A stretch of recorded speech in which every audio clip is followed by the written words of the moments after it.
السلام علیکم دوستو، آپ دیکھ رہے ہیں وظائف عطاریہ اور میں ہوں حافظ محمد بلال شاہ۔ دوستو، جو آج ہم آپ کو وظیفہ بتانے والے ہیں وہ مثانے کی پتھری کے بارے میں ہے۔ اس سے پہلے ایک گردے کی پتھری کے بارے میں ہم نے ایک وظیفہ بتایا تھا، تو اس وقت ایک اور دوست نے مثانے کی پتھری کے بارے میں پوچھا تھا۔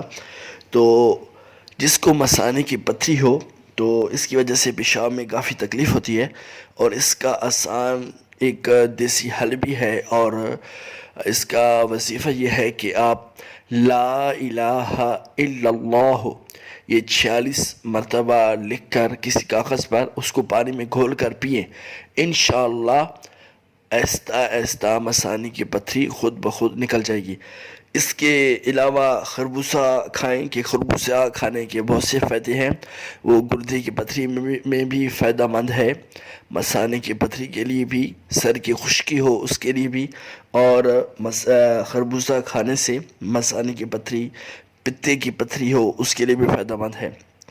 اور حضور صلی اللہ تعالیٰ علیہ وآلہ وسلم سے خربوزہ اور کھجور ملا کر کھانا یہ ثابت ہے۔ اور آپ کو لاسٹ یہ بھی بتا دیں کہ جو وظیفہ ہم نے گردے کی پتھری کے وقت بتایا تھا، وہ مثانے کی پتھری جس کو ہے وہ یہ پڑھ سکتا ہے۔